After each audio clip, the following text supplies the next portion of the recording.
Hey y'all, welcome back to my channel. So today's video is actually a requested video. As you see from the title, we're going to talk a little bit about moving out for the first time, moving into a house. Well, I can't speak on moving into a house. I can speak on moving out and moving into an apartment for the first time. So that's what we're going to talk about. Y'all, I did it. I made all kind of mistakes, like financially, just making hasty decisions without giving much thought, like F it, I'm young, like let's go. And so I'm going to share some tips that I wish I had have known back then, so that I could have made better choices. But like I always say, life is about the journey. And because I made my mistakes, I can hopefully help y'all from making some of the same mistakes, okay? So I guess, all right, let me give y'all a little bit. Is the backstory important? For the hell of it, I'm gonna give y'all the backstory on how I ended up moving out. As y'all know, I was in a 10-year relationship. I was around 24, 25, 26 when I decided to move out.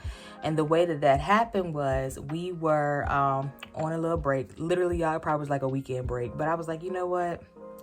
I'm sick of it. Like, I'm about to move. I'm about to start my life for real. So I had went and did some apartment shopping.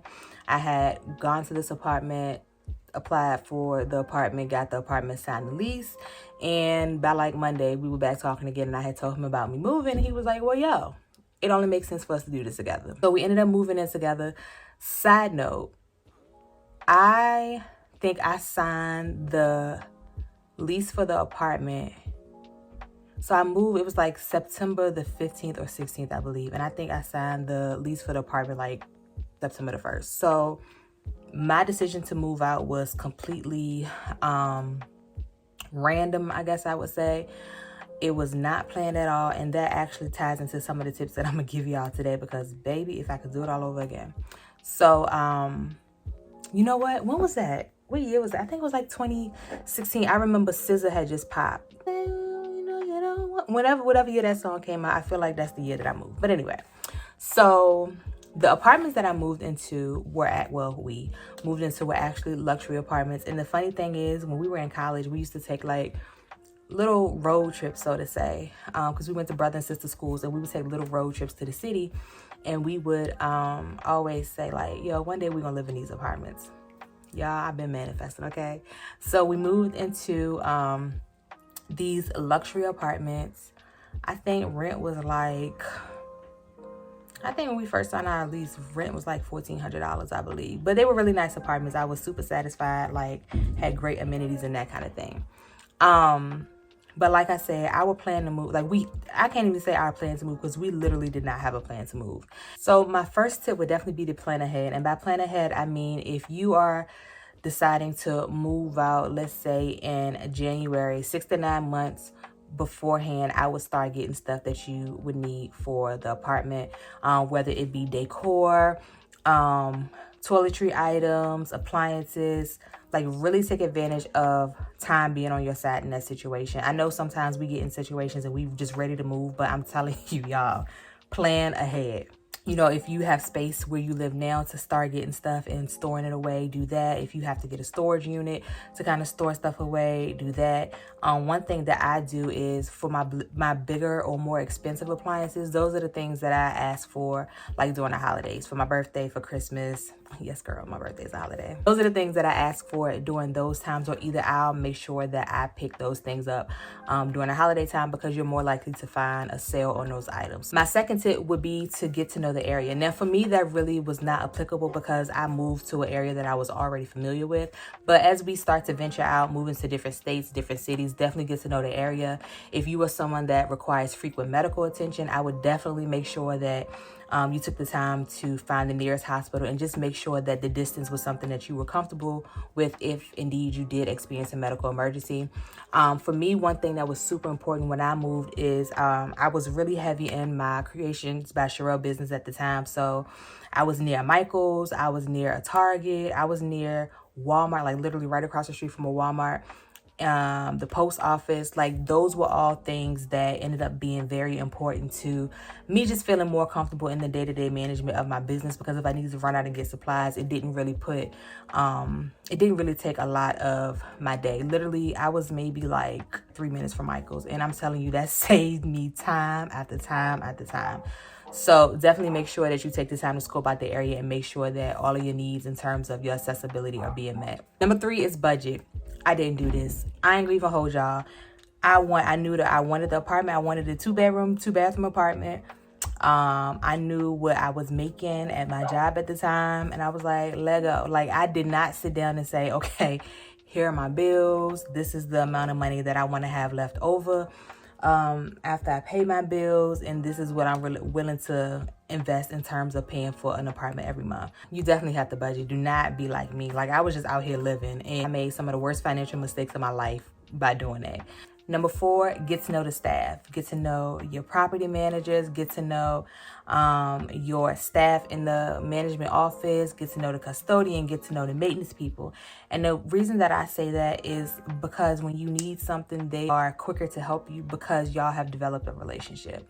And definitely make the relationship genuine. Like, don't just go to them when you need stuff. Like, hey, you remember me? But when you go into the leasing office or in passing, speaking to people, asking people how they're doing, that stuff goes a long way, and you'll be glad you did it when something goes wrong in your apartment and you need it fixed, like today. Number 5, take pictures of all damages, all cosmetic imperfections, all rips, tears, stains, all of that. Like, take pictures and make note of those things on your move-in inspection sheet, and that is because you definitely want your security deposit back when you move out. Now, I learned my lesson with this because in the master bathroom, there was like this orange stain on the sink area. It was so big, I thought it was something that was a given. Like, I ain't have to worry about that. Like, they know that's there. That's not going to be an issue.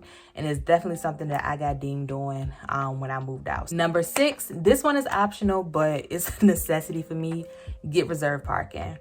When you're in a new area, or even like just haven't had moved out of my parents' home, I was out and about some, and then I would hate coming in late and having to find parking. Like, if you've been out having a good time and you're coming home, you're usually ready to hurry up, park, get in the house, shower, get in the bed. Like, you don't have time to be looking for parking, especially on the weekends when people are having guests over and that kind of thing. Like, parking can be so frustrating. Like, if you can afford it, I think my reserve parking was like an extra $15 or $20 a month.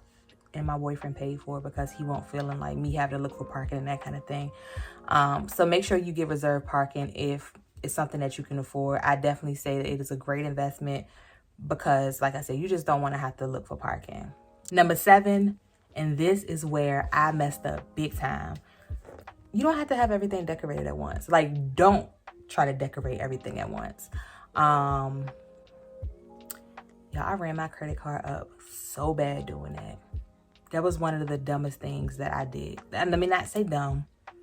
I did it based on my understanding of money and budgeting at the time. But please don't do that. Like, it's okay. Choose a room, furnish that room, decorate that room, move on to the next room as your budget allows. Like, don't try to furnish and decorate the whole house a week after you moved in.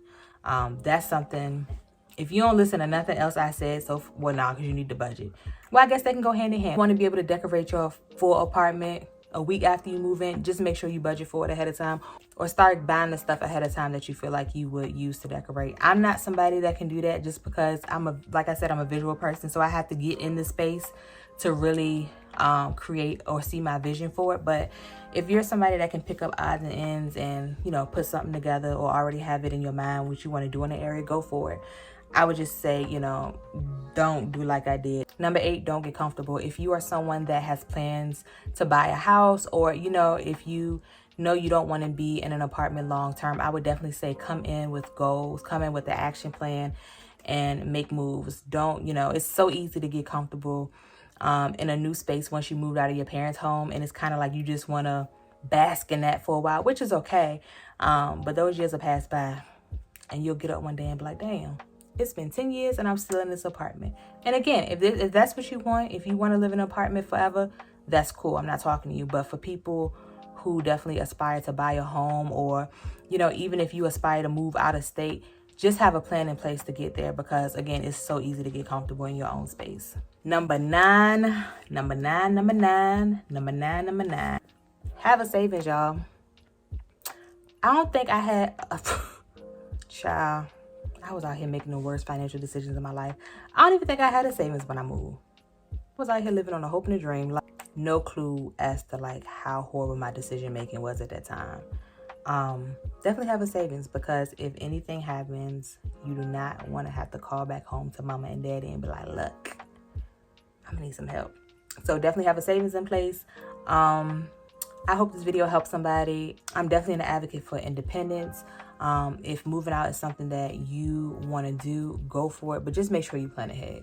You can do anything you want in this world with proper planning, and I'm telling y'all, when I made the decision to move out, it was on a whim, and I did not plan ahead at all. Like, that was probably financially one of the worst decisions that I made, but as far as my growth as a person, it was necessary.